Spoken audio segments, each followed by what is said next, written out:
Good evening. Please welcome to the stage your MC for the evening, Marsha Oliver.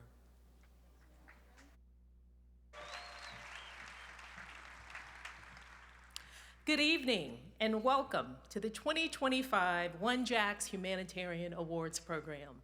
It is wonderful to be with you this evening. In my role at the PGA Tour, I'm afforded a front row seat to world-class events and historic moments that showcase the best people, contributions, and communities around the globe. Tonight is no exception, as I stand here to help mark the 55th presentation of this awards program, as well as the 55th anniversary of the OneJax organization.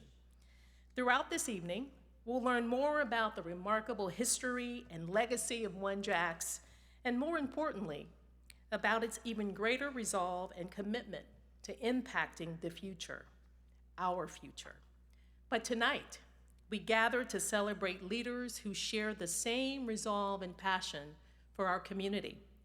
Before meeting our newest honorees, let's welcome to the stage the former OneJax humanitarian recipients who are with us this evening. Our circle of honor members, please join us on stage as we prepare to introduce our 2025 class. Welcome.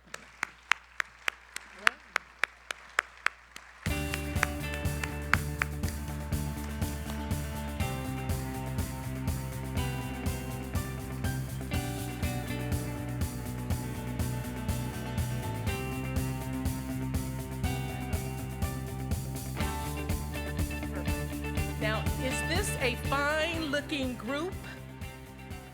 Yes. So you are looking at community champions who are rooted in a shared commitment to making our city a better and more welcoming place. Let's give them another round of applause. So now, joining this distinguished group are 5 amazing leaders who are meeting the moment with selflessness, compassion, and courage. Let's meet our 2025 OneJax Humanitarian Awardees. First, Dr. Charles B. McIntosh.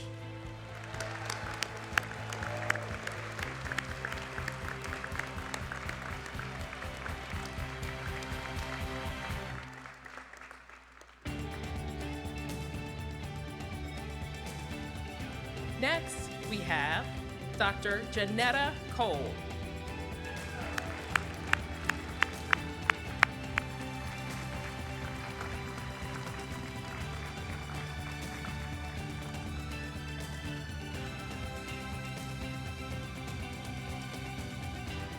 We have Miss Debbie Buckland.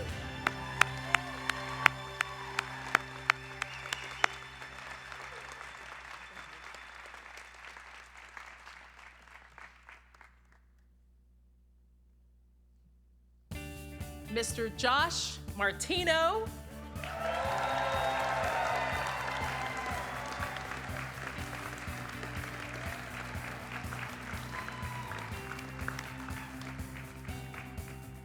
And last but not least, Mr. John Payton. Congratulations.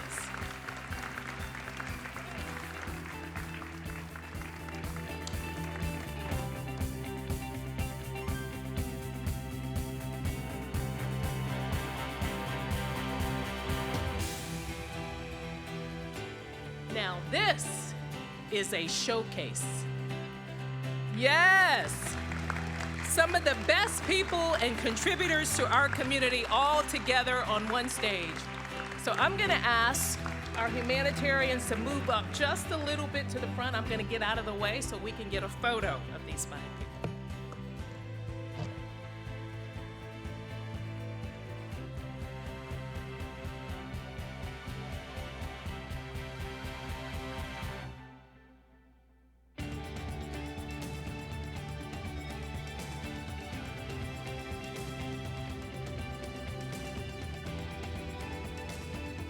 Are we good?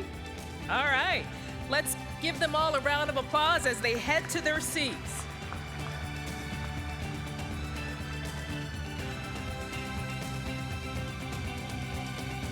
So The theme of our program is meeting the moment. And as you can see, these fine leaders are meeting the moment for our community. And we had to take the photo. Now, we commit to being good stewards of the time this evening, but we've talked about history, we've talked about legacy, and that photo just captured 55 years of remarkable contributions that OneJax and all of you are celebrating tonight.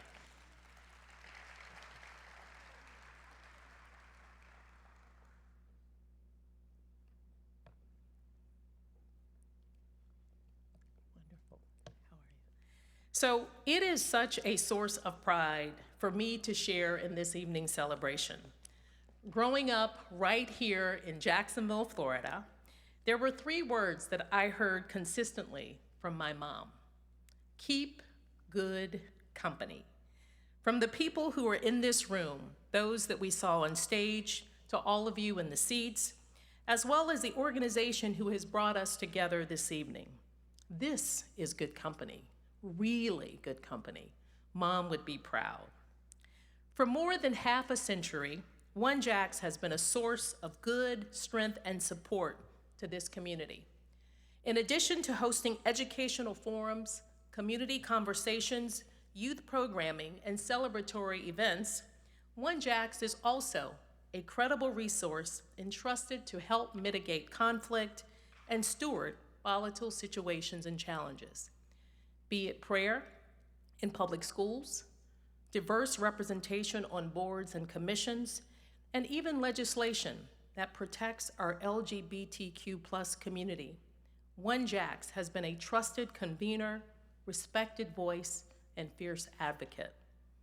Every single day, OneJax gets up to pursue a mission that fosters mutual respect and builds bridges of understanding among people, a shared humanity despite beliefs, faith, skin color, and backgrounds.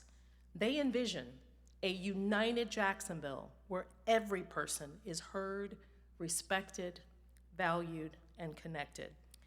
The leaders we honor this evening are also bridge builders.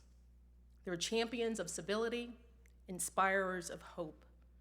They've used their lives, their profession, and their voices to serve and benefit others. In doing so, they've opened minds and doors that have made themselves, others, and our communities so much better. They couldn't be any more different, but they represent the power of different together. Too often, we don't get the opportunity to celebrate difference together. Think about it. Look at the places of worship and other venues and times where like people gather. But oh, tonight, we have the privilege to do so with support of Pastor John Newman, Senior Pastor of the Sanctuary at Mount Calvary Church. As a OneJax board member, Pastor Newman is fostering inclusive environments where all feel welcome. He is a former board chair of the Jacksonville Port Authority and currently chairs the Howard University Education Advisory Board of Executives. Welcome, Pastor John Newman, to the stage for tonight's invocation. He's accompanied by representatives of our interfaith community.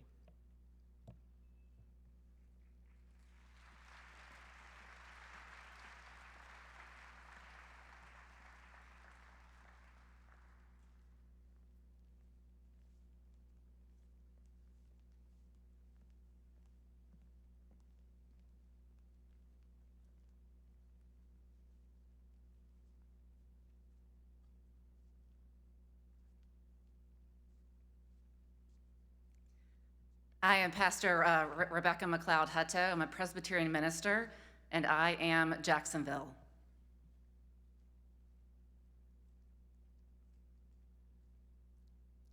I am Karma Yeshe Gyamso, monk at Tegson Cholin. I'm a Buddhist monk. I am Jacksonville.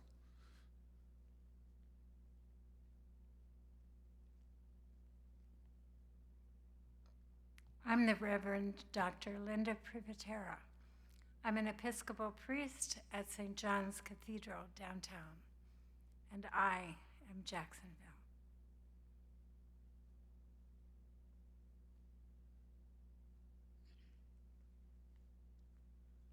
I am Pandit Kadambi Srinath. I'm from Hindu Society of Northeast Florida. I'm the head priest. I am Jacksonville.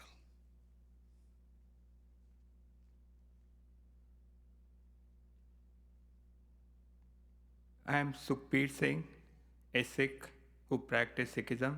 I am Jacksonville.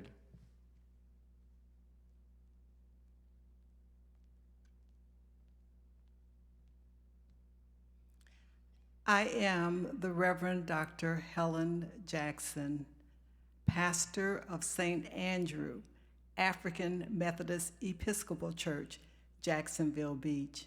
I am Jacksonville.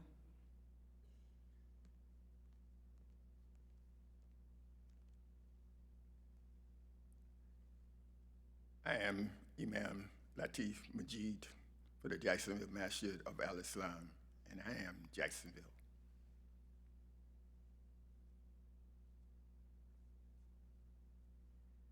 I am Benjamin Dime, rabbi at Bethel the Beaches Synagogue, and I am Jacksonville.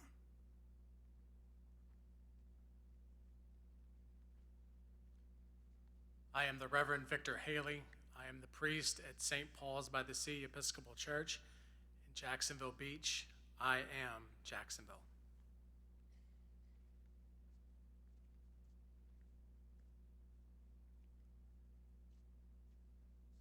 I am Senior James R. Abota Jr., pastor of Christ the King Catholic Church. I am Jacksonville.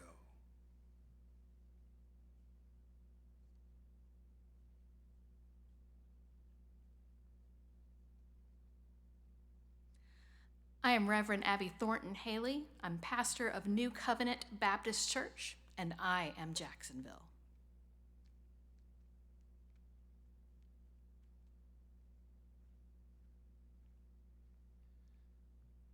I'm B.J. Hutto, senior pastor of Hendricks Avenue Baptist Church, and I am Jacksonville.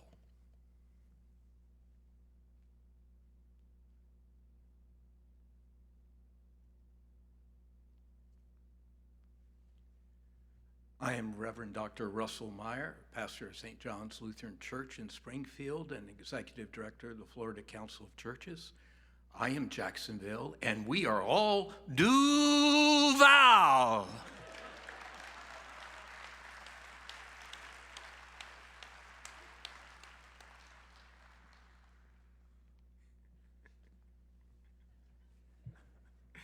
How do I pray after that? I am John Allen Newman, the senior pastor of the Sanctuary Mount Calvary Church, and I also am Jacksonville. And as Jacksonvillians, let us all pray. O eternal and loving God of all creation, in the quietness of this moment, we draw near to you, resting in the radiance of your boundless compassion and wisdom. You who formed each human soul with infinite care. O God, endow us with reverence for the sacredness woven into every single life, a divine spark reflecting your eternal image. We lift up the inherent dignity of every person you've created, from the frailest among us to those who shine in their strength. May each heart know its worth, unmarred by the shadows of darkness, of injustice, or scorn, and stand tall in the assurance of your unwavering love. Oh God, we pray that you guard those who are diminished, restore those who are broken, and awaken in us a fierce commitment to honor the humanity in each and every one of us. We ask that you pour forth your grace, that all may flourish in the fullness of life, body, mind, and spirit, and grant courage to the weary, hope to the broken and despairing, and compassion to those who walk beside them. Let love be the root of our actions, truth guiding our words. And oh God, let justice be the path that we all walk together.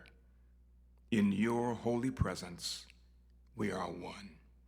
Bound by the sacred thread of your creation, we ask that our lives together weave a tapestry of flourishing where every person thrives in peace, purpose, and joy, reflecting your glory now and forever.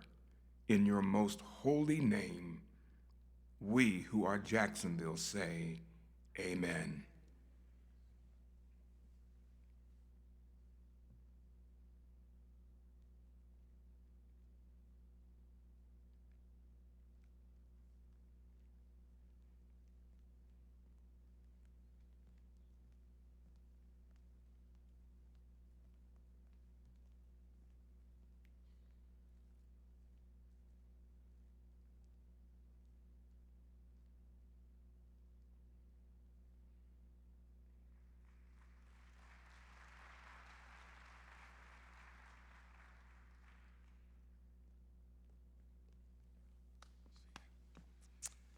Good evening.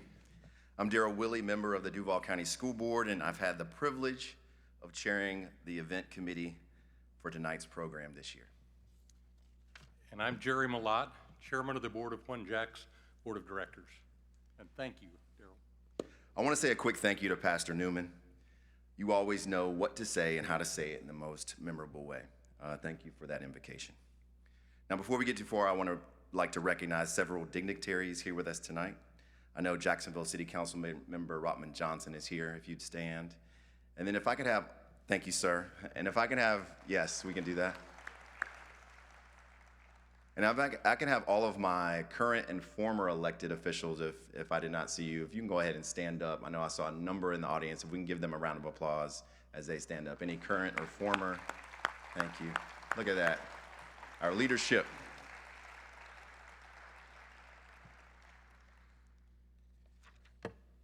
Also from the mayor's office, I know Lynn Sherman, Executive Director of Health Programs, and Patricia McCullough, Special Advisor for the Mayor on Civic Engagement and Youth Participation, are here tonight, so we want to thank them as well.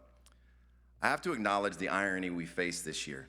At every moment, we were working tirelessly to raise funds to support events designed to unite and uplift our community, but there are forces actively working to pull us apart. And yet, despite these headwinds, our event committee remained undeterred.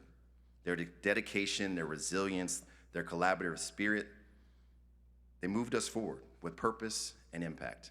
So tonight, I want to take a moment to recognize this outstanding group. Their names are listed in your program, but I'd also like those committee members who are with us this evening to please stand to be recognized for your exceptional efforts. Let's offer our heartfelt thanks to this group.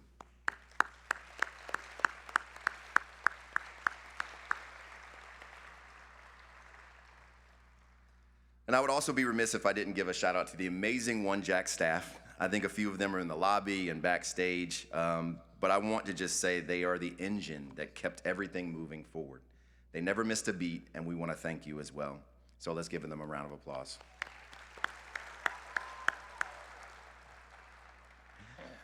All of our grantors and sponsors are listed in your program, but I want to take a moment to recognize the Dolores Barr Weaver Legacy Fund and the Florida Blue Foundation for grants supporting this evening's activities and festivities. I also want to offer gratitude to our major sponsors, including Baptist Health and the JB Foundation. Many thanks also to our champion-level sponsors, Bonos, the Gate Foundation, Mayo Clinic, Pinnacle Financial Partners in North Florida, The Players, PRI, Michael Ward and Jennifer Glock, Ellen and Jim Wiss, and ViStar.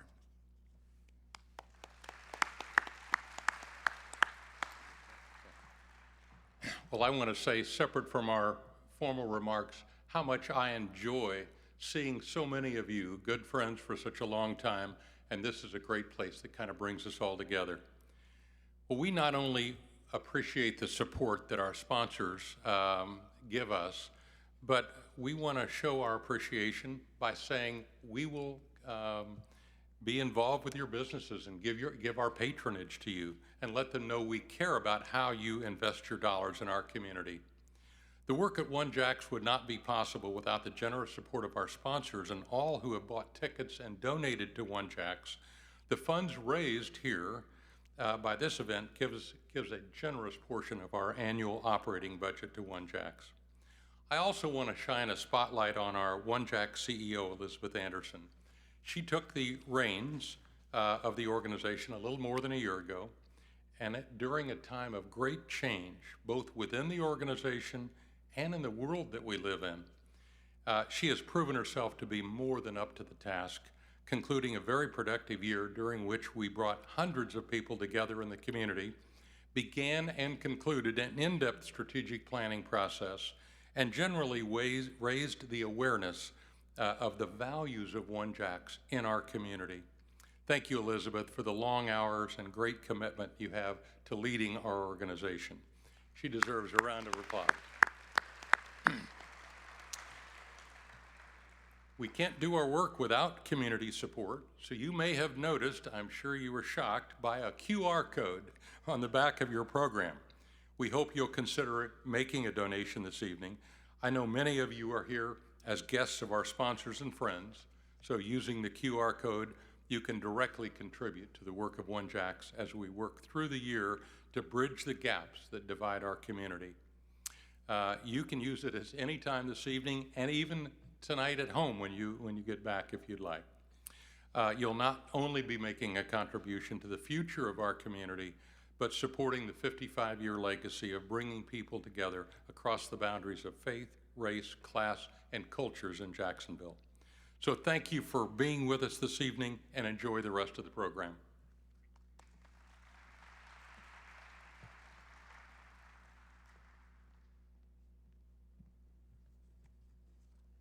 Thank you, Daryl and Jerry. I've had the privilege of working with both of those gentlemen over the years, and they too are the good company that I referenced earlier. It is the contributions of leaders and partners like them who have helped OneJax address and meet the ever-changing needs and priorities since its founding in 1970. It is in this same spirit of growth, evolution, and pride that we honor our newest class of humanitarians. First, our gold medallion honoree tonight is Dr. Charles B. McIntosh. Of course, we began with the pioneer as tonight's first honoree. Dr. McIntosh is the first African-American physician to practice pediatric medicine here in Jacksonville. Since 1958, the year he opened his practice on Jacksonville's north side, Dr. McIntosh has served generations of families, including my own, with not just care, but compassion. With both his hands and his heart, he has contributed to the betterment of lives, extending service beyond the walls of his office to pioneer sickle cell research that led to the creation of a statewide foundation. In 1981, he was awarded a OneJax Silver Medallion for his civic engagement and patient care. And at 98 years of age, this young man continues to champion efforts that positively impact people. Among them is his medical school alma mater, which sent us a letter in a very nice folder supporting his Lifetime Achievement Award nomination. A portion of it reads, Dr. Charles B. McIntosh has exhibited exceptional purpose and dedication throughout his career. He achieved a notable milestone by graduating in 1955 from Meharry Medical College in Nashville, Tennessee. On May 16th, Dr. McIntosh will be honored during the university's 2025 commencement and alumni weekend events, commemorating his 70th anniversary as an esteemed alumnus. Now that's amazing. So we ask you now to please turn your attention to the screen to learn more about his life's contributions.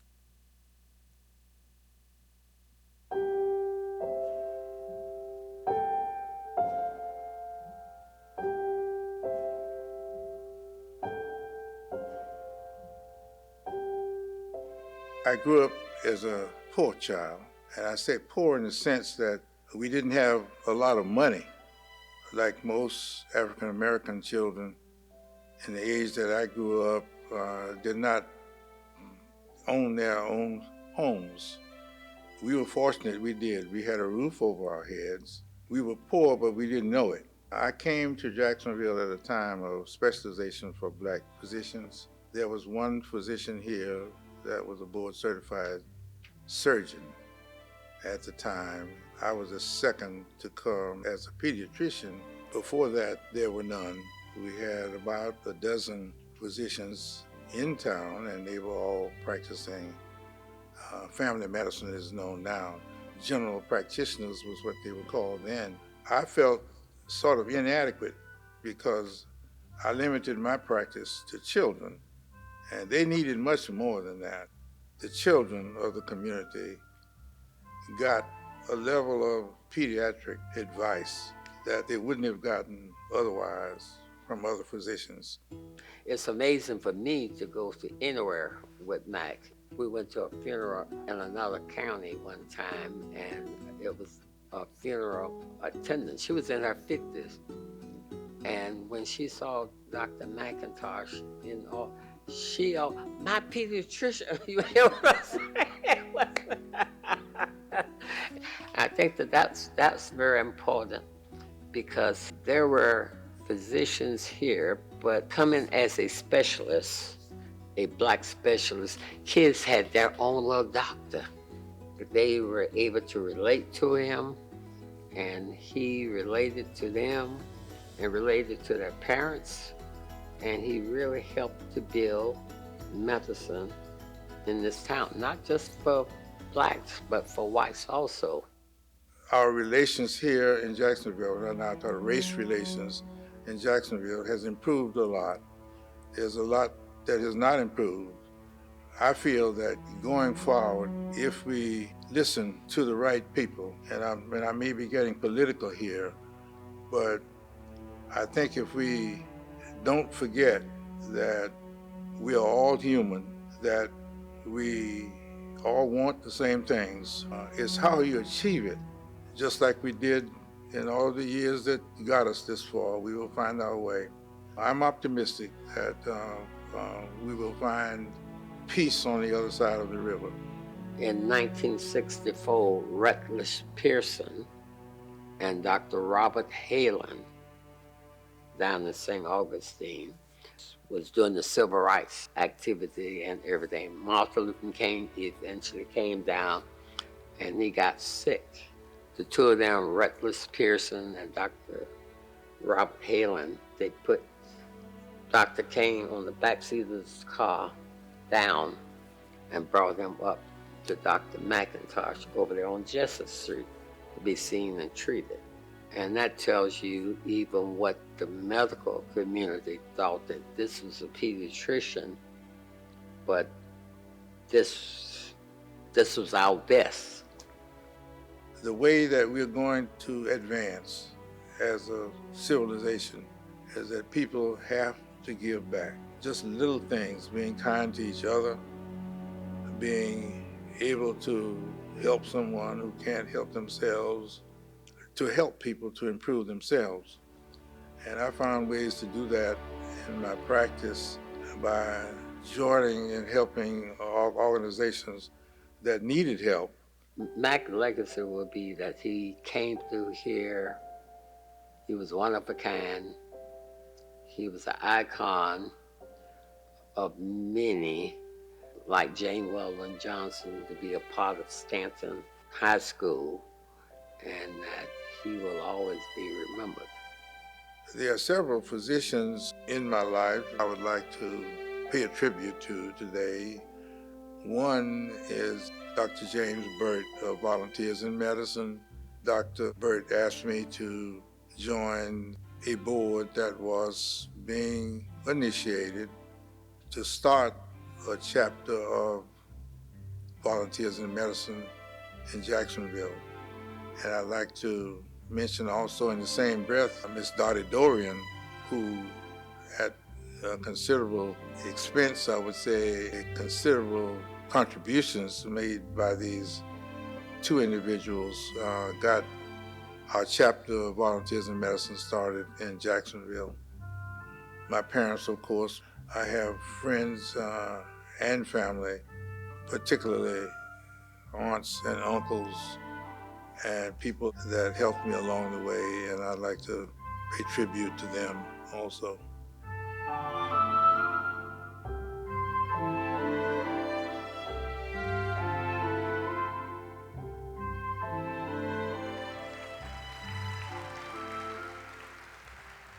So there were two things in that video I loved. Yes, we are in our 50s, and yes, he was our little doctor.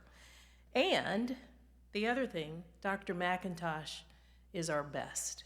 He is indeed our best. Please join me in welcoming him, accompanied by his daughter, Donna McIntosh Wells, who will present his medallion. Congratulations, 2025 OneJax Gold Medallion for Lifetime Achievement Award honoree, Dr. Charles B. McIntosh.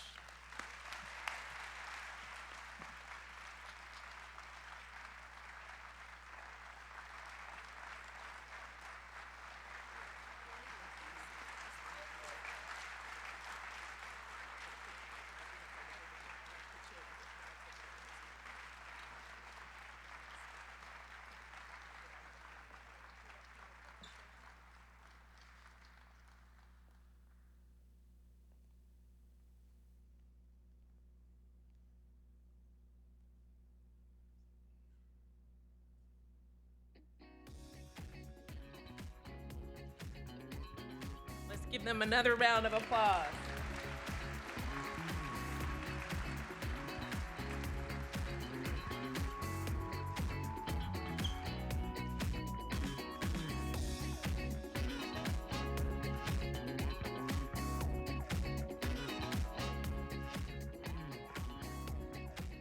Thank you, Dr. McIntosh and Ms. Wells. Next up is our very first silver medallion humanitarian for this evening, Debbie Buckland. If you were to do an AI search of the word community trustee, you're sure to find Debbie Buckland. A longtime banking and finance executive, Ms. Buckland has spent much of her life making investments that have helped companies and communities thrive. A thoughtful and resilient leader, she has helped build women through her work with the Chamber's Women's Business Center and so many others. She has helped build our city through her leadership with the JAX Chamber and Jacksonville Transportation Authority. Her volunteerism and mentorship are far-reaching, as is her influence. Let's take a look at the video screen to learn a bit more about this inspiring honoree.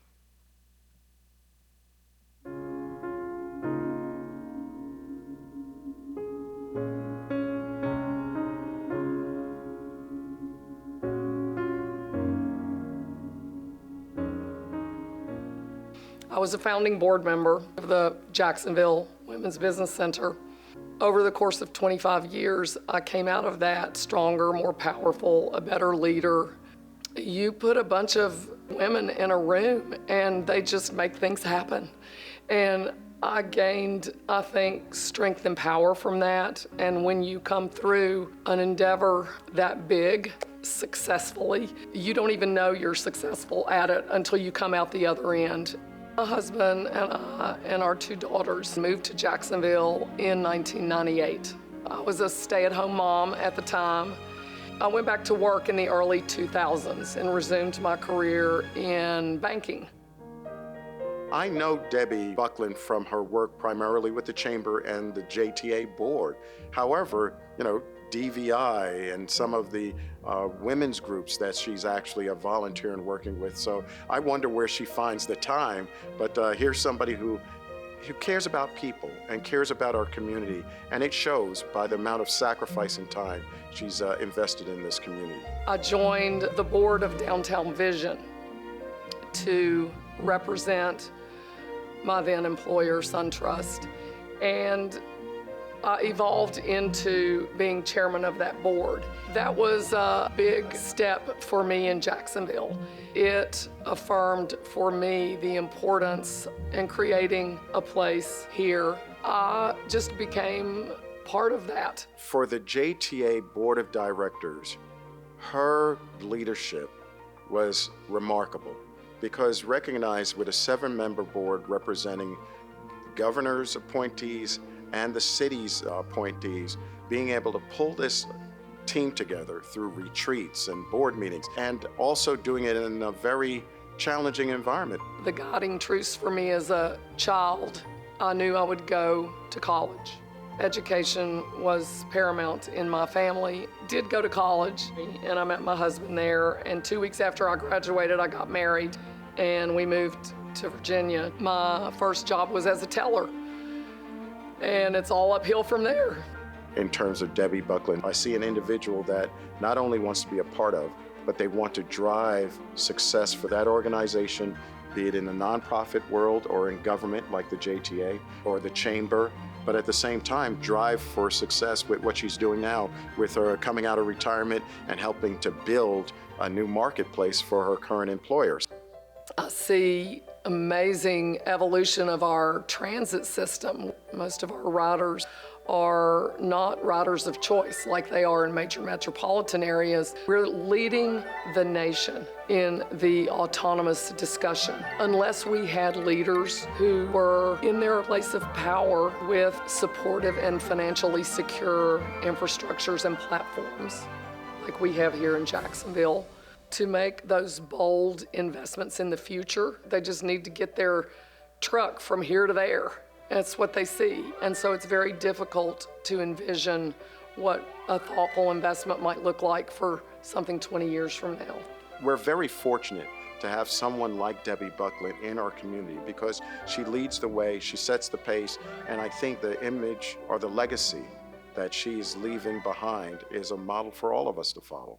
I'm grateful for the opportunity to say thank you to OneJax for being willing to walk across the bridge, for being willing to take a stone, for being willing to call the hard questions and host the community conversations and challenge me to challenge others to appreciate and transcend our differences. I'm grateful for my tribe of women who have literally picked me up off the ground and carried me through many times in my life. To my mom, thank you so much, Mom, for all the sacrifices you have made for me. Thank you, Jamie. I don't know how you've tolerated me for 46 years. I'm so grateful that you allowed me to do my own thing. Thank you, Katie and Aaron, for giving me the space to be an imperfect mom. You never once doubted where I was coming from, even when I made a bad call, like trying to cut your hair myself. Thank you, Scott and Brian and Lauren, for being my partners with Pinnacle. We're going to do great things together. Thank you, Nat Ford, for your friendship and mentorship, coaching me off the ledge many times. Thank you to Audrey Moran. Thank you to Sabine. Thank you for being willing to put your story and your vulnerability out there for, especially now. I feel like I'm on the coattails of Audrey, and I'm grateful to you, Audrey, for being the one willing to walk the bridge a lot of times. You know, thank you for that.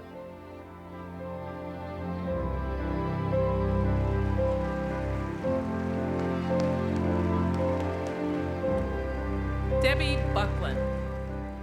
Debbie has been an incredible role model who has demonstrated how to be a mom and a mentor, a team builder and a team player, an encouraging friend and an empowering trustee.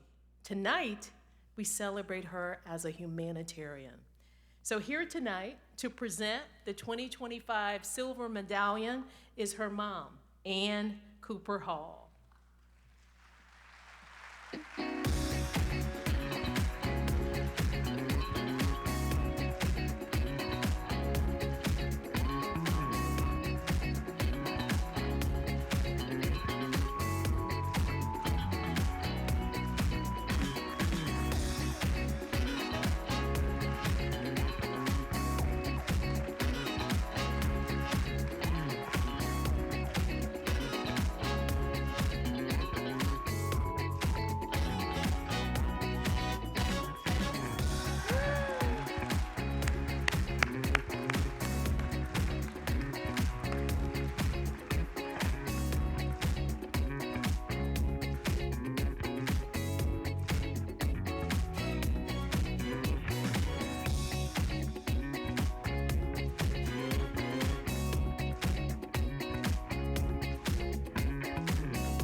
Congratulations again.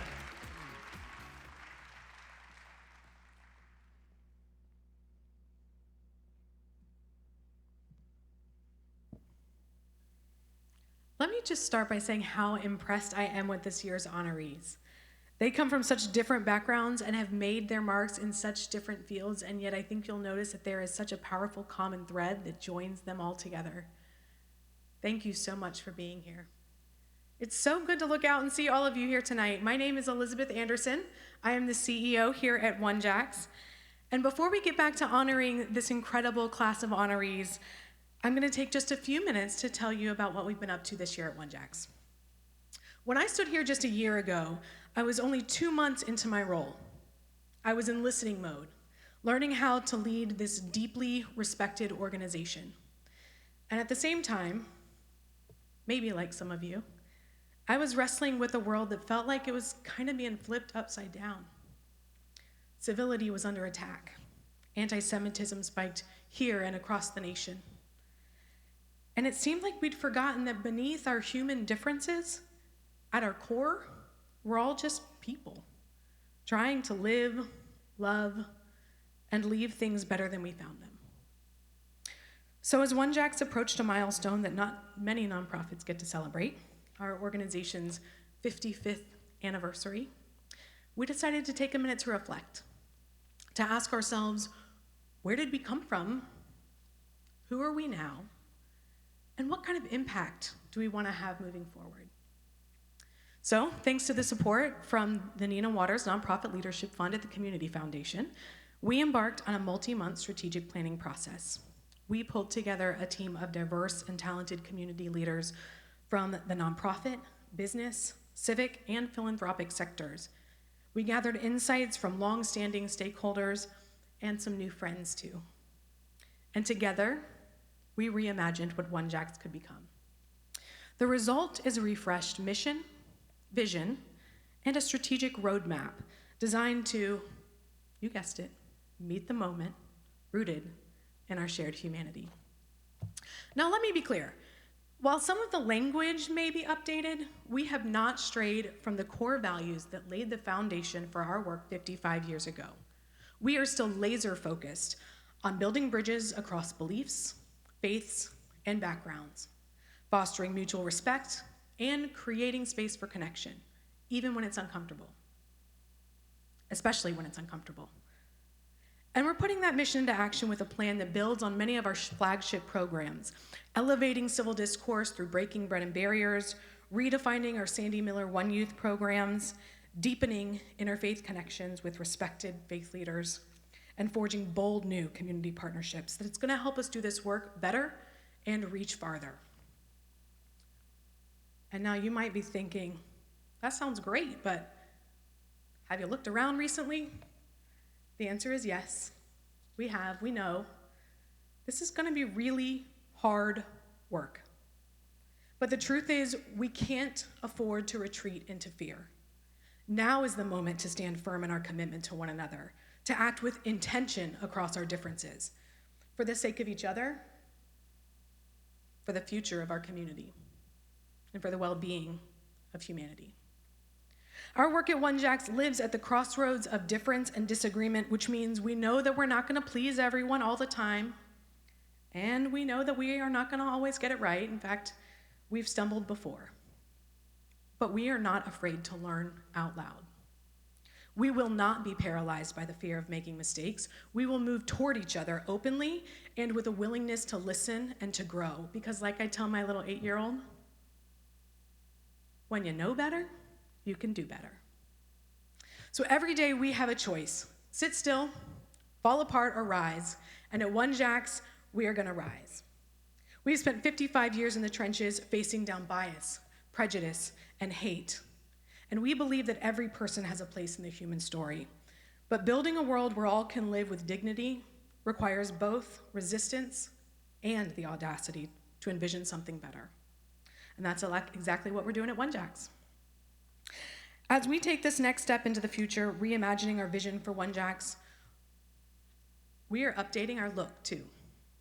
It's the first brand revision we've done in almost 20 years, and we're excited about it, but more importantly, we're excited for what the future holds, and we can't wait to step into this next chapter.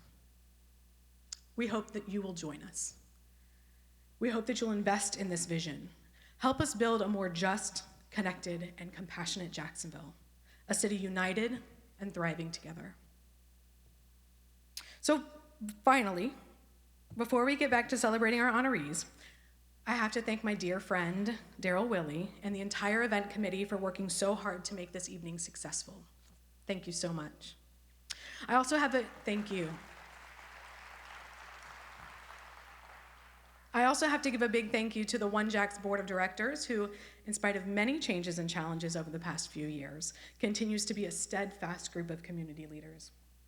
I am so proud to work with each of you to move our mission forward, so thank you so much. And the biggest thank you of the evening goes to my OneJax staff. They do the work of an agency twice its size, and they collaborate like no team I've ever worked with before. Their names are listed in your program, and their dedication to this work and to each other inspires me every day.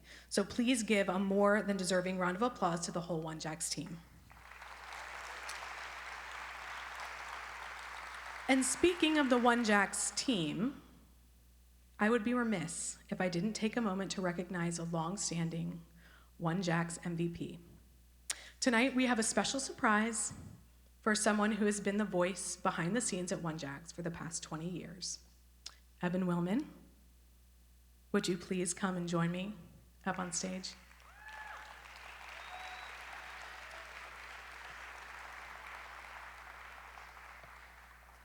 Evan helped launch OneJax and has worked with 5 different CEOs, keeping our message clear, compassionate, and courageous through every twist and turn.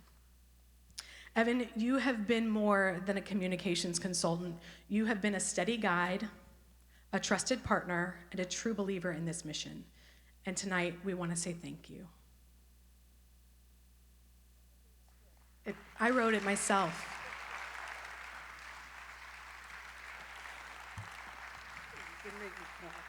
While we know you'd rather be behind the scenes, we hope you'll let us shine the spotlight on you just this once. So let's take a moment to reflect on your journey with OneJax. Are you kidding? You say yes, I say no. You say stop, when I say go, go, go. Oh no, you say goodbye, and I say hello. Hello, hello. I don't know why you say goodbye, I say hello. Hello, hello. I don't know why you say goodbye, I say hello. I say hi, you say low, you say why, and I say I don't know. Oh no. You can go. Evan, from all of us at OneJax, thank you. You've helped us find the words for 20 years, but no words can express how grateful we are for all that you've given to OneJax throughout the years and what you mean to us. So congratulations on your retirement, Evan, and have fun in your next great adventure. Okay. Now, as promised, it's time to get back to our humanitarians, and I am delighted to introduce you to the incomparable Josh Martino, our second Silver Medallion honoree. Josh is quite a guy. He heads up one of Jacksonville's oldest and most well-known brands, Bono's, which is one of my early jobs. And he is the consummate example of a community trustee in the making. And don't let the name Martino fool you. Josh is an active member of the Jewish community where he has worked and supported many initiatives. And he's a social justice advocate, a passion that began in New York, where he went to law school and worked with the Innocence Project. The Innocence Project works to free the innocent, prevent wrongful convictions, and create fair, compassionate, and equitable systems for everyone. Please watch the screen and enjoy learning a little more about Josh Martino.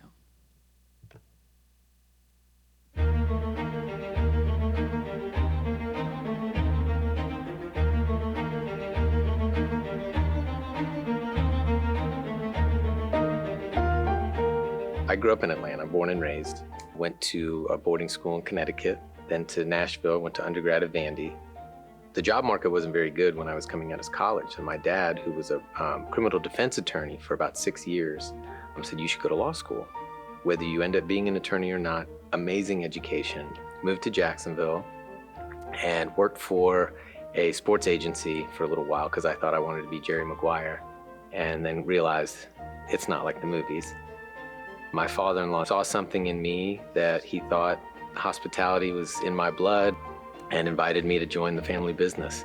And I knew nothing about the restaurant business except how to eat at one, but he was right. And very quickly, all the nuances of what it is to run a restaurant landed so hard on me in the most profound way that you could really see the full landscape of what that meant. And it ended up being the greatest gift, probably to this day, that I've received as far as my introduction to Jacksonville. We met at Leadership Jacksonville in 2015, which really was the best class, by the way. And if you think about the setting for LJ, it's the perfect environment to create this engaging conversation amongst people in a class. In that journey with Josh, you know, I found out quickly that he and I had a lot of the similar DNA. The beauty of Jacksonville, I think, is that Jacksonville's a mosaic, right? Mosaics are made up of thousands and thousands of small tiles that end up creating something magnificent, something really beautiful as a whole. But no one piece is greater than the next. It doesn't matter how far you've achieved in school, how much you've achieved in business. It doesn't matter who you are, what your last name is. Each tile's the same, counts the same. It's really, what do you want your contribution to be? How much do you want to give? Because that's your space to put your stamp on what this city is. Everyone is welcome to make their contribution as long as they're willing, and that contribution will be met with immediate impact that will be so gratifying that you will continue to grab more tiles. And I think about some of the characteristics over the years that you see in humanitarians, and I think about a lot of them just when I think about our city, you know, the altruistic, you know, those who are willing to put other people at times ahead of themselves. For Josh and guys like Josh, there's never a bad time to do what's right. There's a Jewish tradition, a Jewish saying, you're not obligated to complete the task, but neither are you free to desist from it. What it's always meant to me, it's a rejection of apathy, and it's a call to action regardless of how challenging what is in front of you may be. We think about OneJax as an interfaith organization. I often tell the joke that my dad's Catholic, my mom's Jewish. I went to an all-Episcopalian school, and I married a Presbyterian. So OneJax, this is for you. There's one thing to care, but there's another thing about doing something about it. You know, my dad used to always say there are triers and there are doers. And Josh Martino is definitely a doer. He sees something and he automatically is thinking, what can I do with whatever resources, connections that I have to make a difference? You asked me a question earlier about, you know, going to New York and then moving to Jacksonville. You know, what did my parents think? The first thing they said was, you're moving to a ville? I kind of paused for a second. I said, oh, I get it. You're moving to a ville, as if a city that ends with ville is a little less than. But yeah, no, I moved to a ville, and I can honestly tell you, I'm never leaving. This place is special. It's unique in how it welcomes people, how it embraces people, how it allows everyone to have an impact. And I think that's how if we're wondering how to attract more people to come here, if you want to have an impact on your community, the door's open. Like I always say, we are the Cheesecake Factory menu of philanthropy, of giving, of community. We have everything you could possibly want to be involved with. Thank you, OneJax, so much for this incredible honor. Thank you to your entire staff. Thank you to everyone who's made me feel so welcome and deserving just to be here. Thank you to my fellow honorees. I am in awe of the lives you've lived. To the Martino and Javinsky families, thank you for instilling in me the DNA to stand up and fight for what I believe in and to amplify voices that I feel deserve to be heard. To the Adibs, the Reeses, Uncle Craig, thank you for welcoming me into your families from the second I got to Jacksonville. I'll never be able to repay you for the kindness and generosity you've shown me over so many years. To my beautiful daughters, Ella, Chase, and May, I love you so much. I'm so proud of you, and I can't wait to see where life's journey takes you. And last and most, to my wife, Kirsten. You are all the good things, and you are all the good things wrapped up in the most beautiful human being I've ever had the pleasure of knowing. Thank you for this wonderful life. I owe it all to you.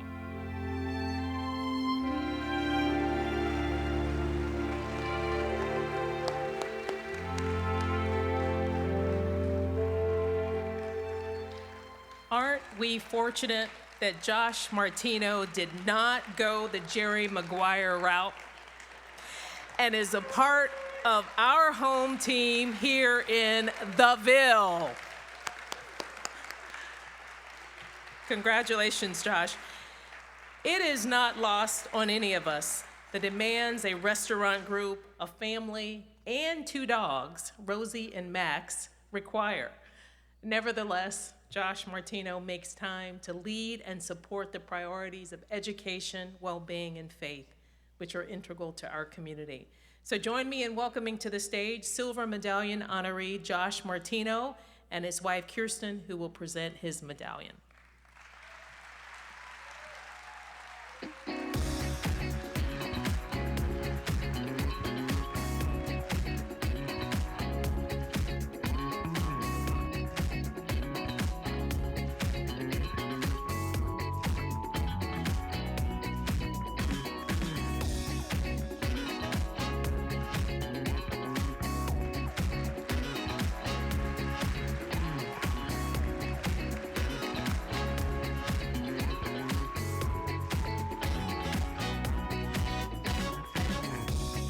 Heard him say he's never leaving the Ville. So congratulations. At this point in our program, we pause to honor leaders who we've lost over the past year. While not with us physically, their lives continue to be an inspiration. Let's turn our attention to the screen and take a moment to remember these community heroes who have helped shape our city.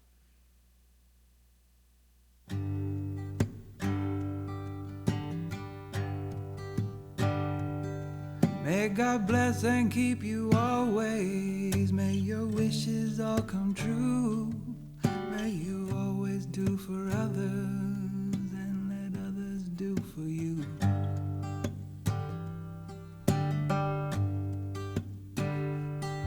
May you build a ladder to the stars and climb on every rung.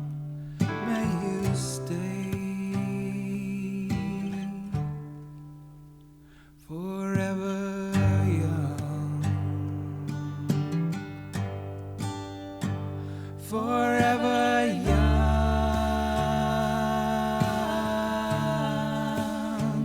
forever young.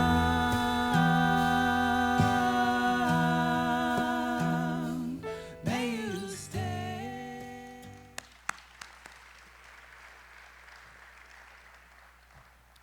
Legacy, history, impact.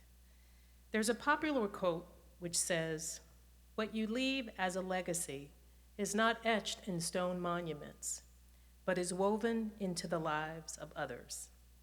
The lives, the legacy, and the contributions of those 3 humanitarians remain a part of our city and all who lead and help steward it.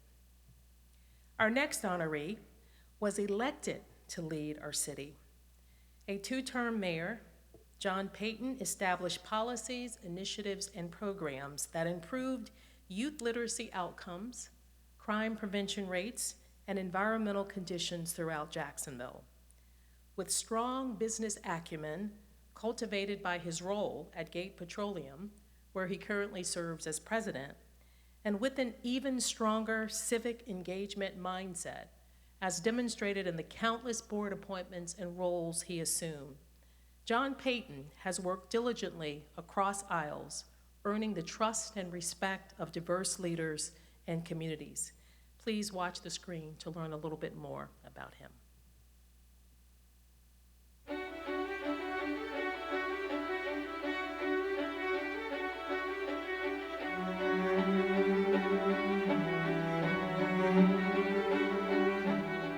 I was elected young, had very limited experience in government, was a private sector guy, and so it took me a while to find my footing and for our team to find our footing, and the team changed and morphed over time. But I would say we became really good at the job in the 8th year. It took a long time to really get our footing, but listen, I think we did a lot of good things. We made mistakes, clearly, but it's not an easy job. He's concerned about the entire city, not just people in his race, not just people in his party, not just people in his neighborhood. When I was running for office in 2001, 2002, the number one issue in our community at the time was education. And the question was, what can a mayor do about this issue? I had early inspiration. Adam Herbert was kind enough to introduce me to Cheryl Fontaine, who is really the guru of all things early learning and literacy in town. And she has evidence-based research that really was inspirational to changing the course of a child's life with really good, valuable learning that occurs early, starting around 4 years old. It morphed into Rally Jacksonville, which became a citywide literacy campaign, was best known for the book club, because we had 70,000, believe it or not, 4-year-olds in the mayor's book club, but really transforming our child care centers. That was the heavy lifting, because that was a lot more complicated. I think one of the greatest programs here in Jacksonville was the Jacksonville Journey program. The people involved in pulling that Jacksonville Journey together were people in this community who were interested in Jacksonville, loved Jacksonville, and was in positions to have the knowledge of what needed to be done to make this city great.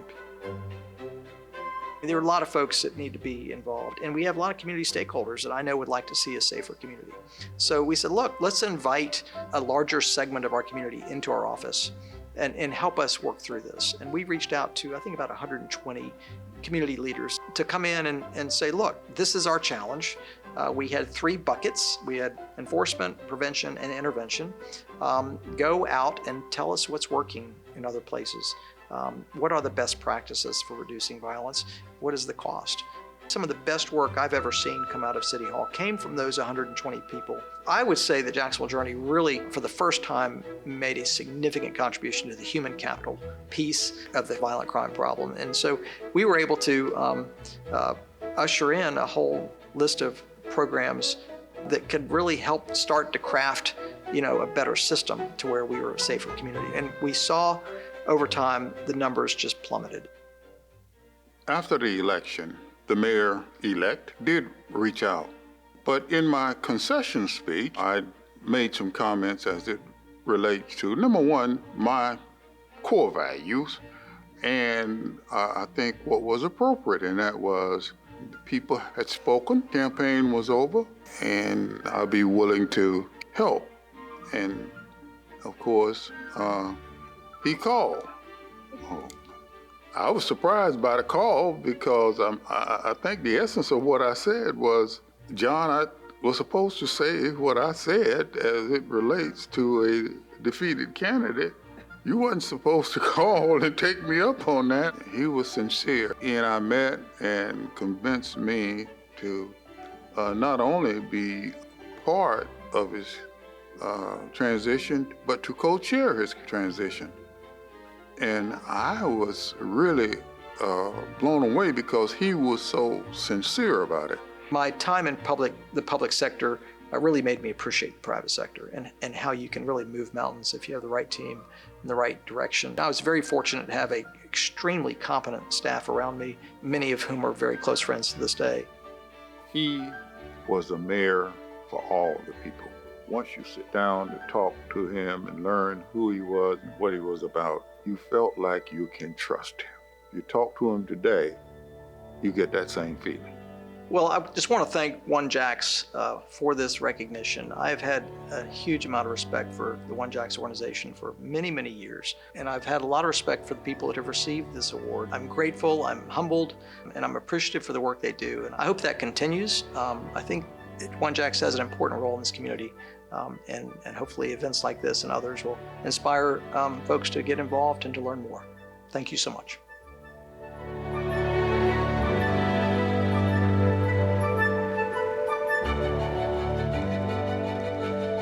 John, they did not ask me to be a part of your video, but I do have the microphone now.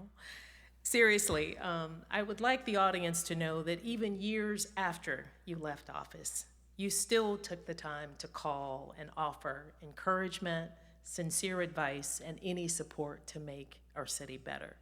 So there are a lot of impressive things that you touched as mayor, but hearts are also among them. So thank you. Please join me in welcoming to the stage Medallion honoree John Payton, who is accompanied by his friend and former sheriff and former EWU president, Nat Glover.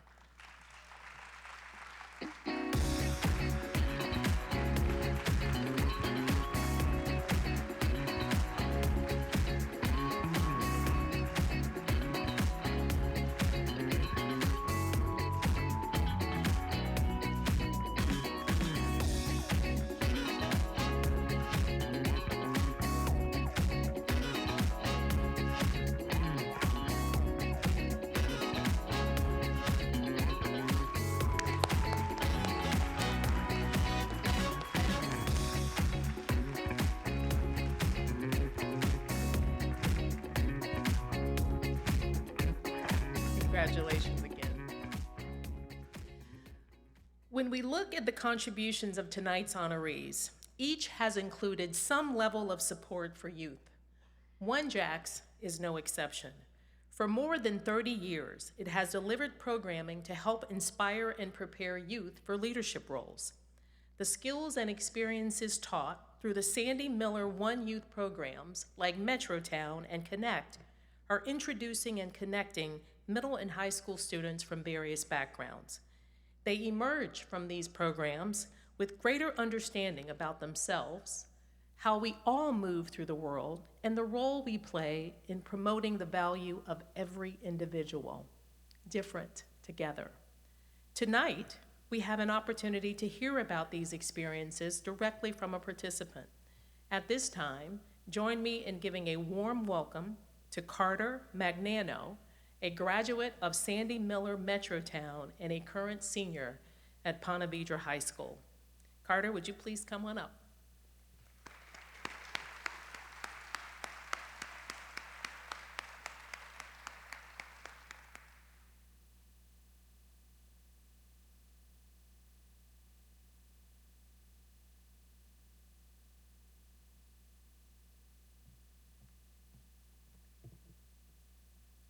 Good evening. Oh, wow.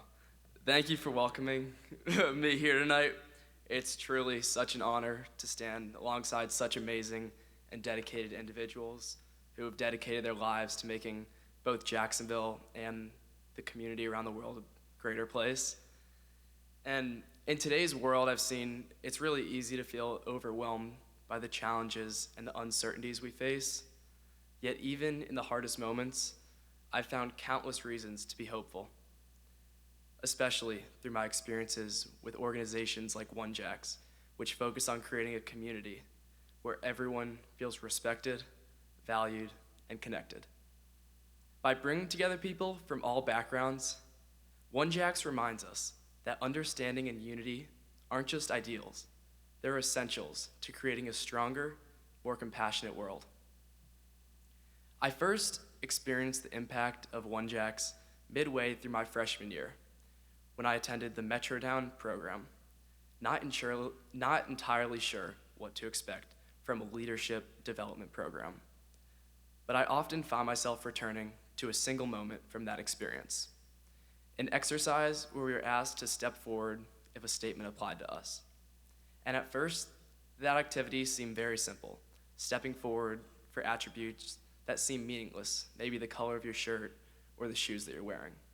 But then came a question that stopped me cold.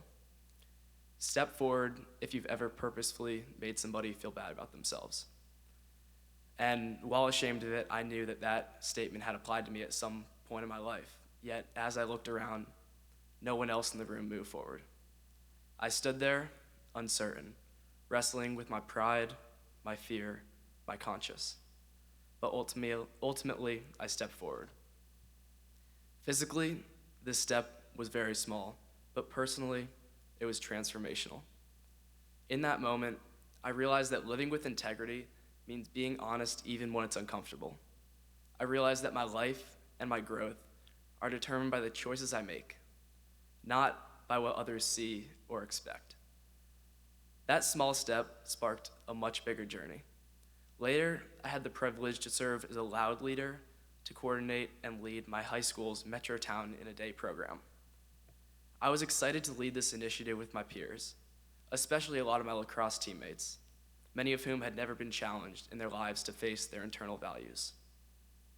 Watching my classmates open up, reflect, and truly engage was one of the most rewarding experiences of my life. It brought us closer together in ways that I never expected or imagined. And even now, many of the people who attended ask me when we're doing the next Metro Town in a Day because of how much they grew through that experience.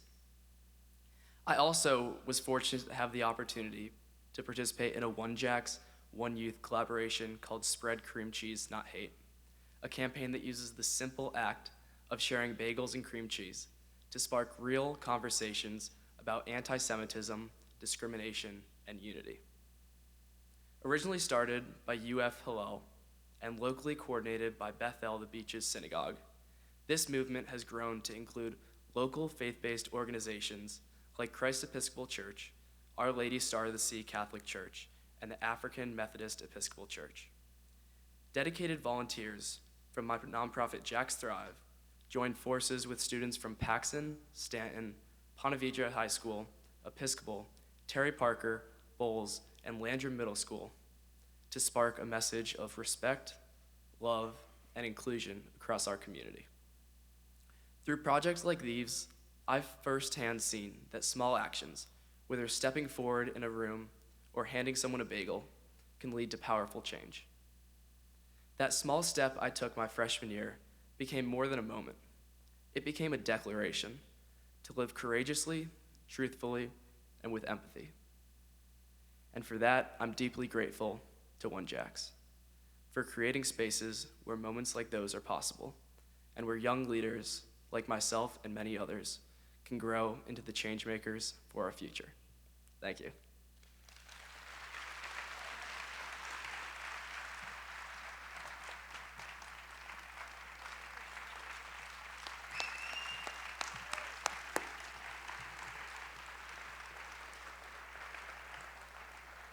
And Carter did not share that he is valedictorian of his graduating class at Ponte Vedra High School. Let's give him another round of applause. Thank you, Carter. You are teaching us all how to model the attributes of courage, connection, and empathy. So let's add to those three: unity, civility, respect, and faith. And we have the full set of OneJax core values. Those values are also apt descriptions for our final honoree this evening, Dr. Janetta Besh Cole, recipient of the OneJax President's Medallion Award.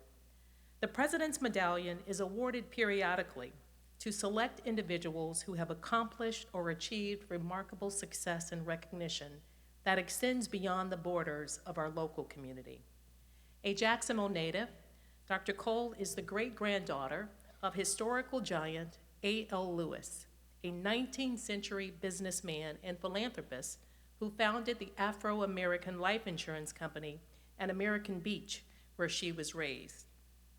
Rooted in a family that values education, economic empowerment, and health, Dr. Cole's journey has led her to champion these efforts, working alongside some of the world's most celebrated humanitarians, including Dr. Maya Angelou, Oprah Winfrey, Nelson Mandela, Dr. Martin Luther King Jr., his wife Coretta Scott King, and almost every single president since 1993.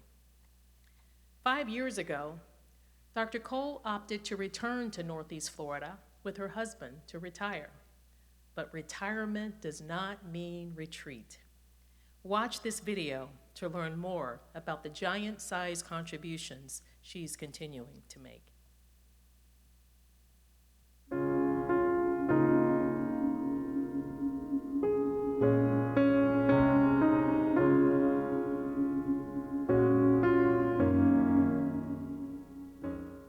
When I think about the journey of my life, there's something I know, and that is education has been incredibly central in my life. I was a very shy girl. And not only was I shy, I'm the middle child now. And I've got this older sister who is bigger than life, known in the environmentalist world as the beach lady. It was not easy being the little sister of the beach lady. When I think of Janetta, this is a woman who has dedicated and continued to dedicate herself to equal justice, civil rights, rights of women, an incredible mentor. There must be thousands and thousands of women and men across the world that she has mentored. I am fundamentally a teacher. I've been a professor of anthropology, of women's studies, of African American studies. But I think there's something in me that is the teacher. And it gets reflected a lot in these days of my life in how I mentor. She sat and watched her A.L. Lewis speak and talk to some of the great minds in this country. And she, as a little girl, sitting and listening to him and hearing what he feels and seeing what he did and what he believed in. So you can't help but to think that being in this environment, having such a rich history of family, that it rubs off and it helps you to look at who you are and what you want to be and what you want to look like and what you want to do. It's not been an easy journey for me. I now live in the very beach community that A.L. Lewis founded 90 years ago.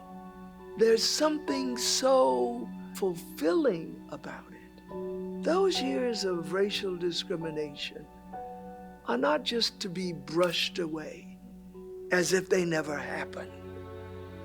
They leave a toll. But I have to just say, and she knows it, I have a girl crush on Donna Deegan. Under her leadership, I am incredibly proud of so much progress being made in my hometown.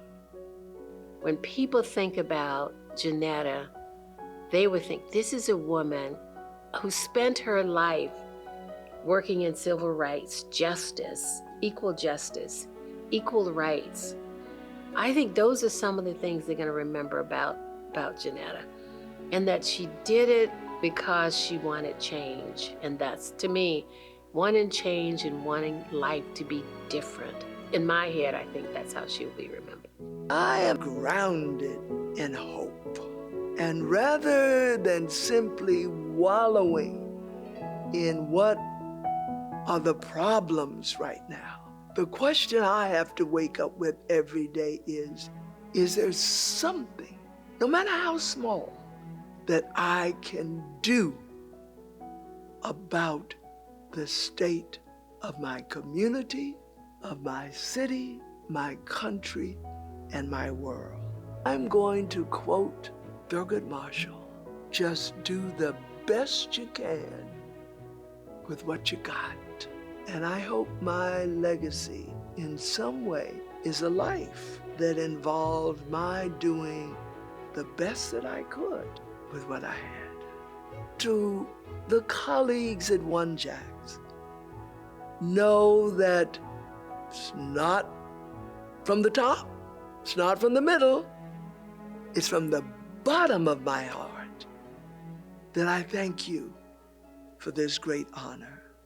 To my husband, James David Staton Jr., to our 4 sons, to our daughters-in-love, much better phrase than daughter-in-law, to our grandchildren. Being on this journey with you is such an intimate, loving experience that this award is really yours too, you know. And then to everyone whose life I've had the privilege of touching, thank you. Thank you for giving me that honor.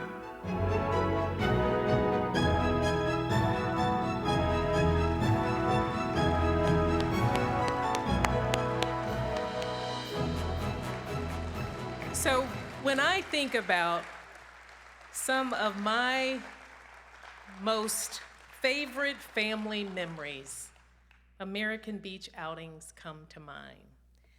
When I think about some of the most inspiring leaders of our time and our nation, Dr. Janetta Cole comes to mind. Coming to the stage tonight is the recipient of OneJax President Medallion Award, Dr. Janetta Besh Cole, who is accompanied by her husband.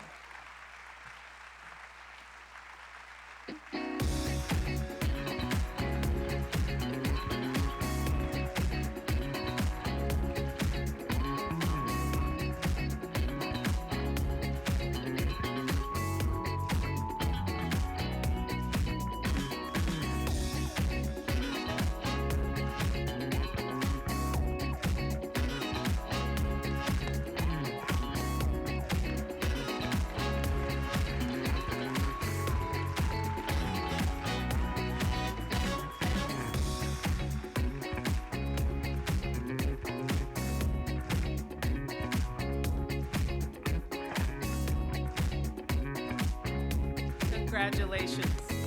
Again, this is our President's Medallion Award honoree, Dr. Janetta Cole. Thank you, Dr. Cole. What an inspiring evening. Congratulations to our 2025 humanitarian honorees, our sponsors, our program participants, and all of you, our attendees. By being here and championing this work, you're weaving into the lives of others. To borrow a quote from Dr. Cole, when spider webs unite, they can tie up a lion. I'm going to say that again.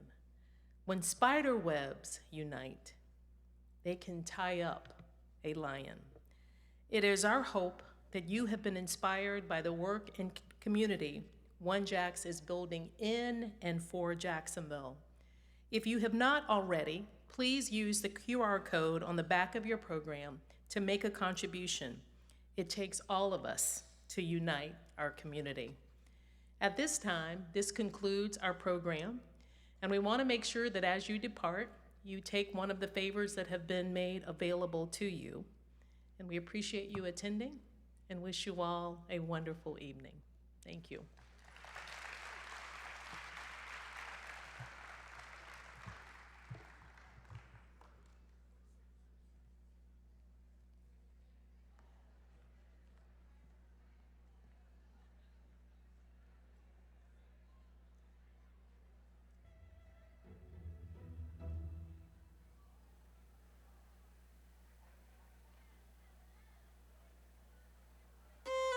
Thank you.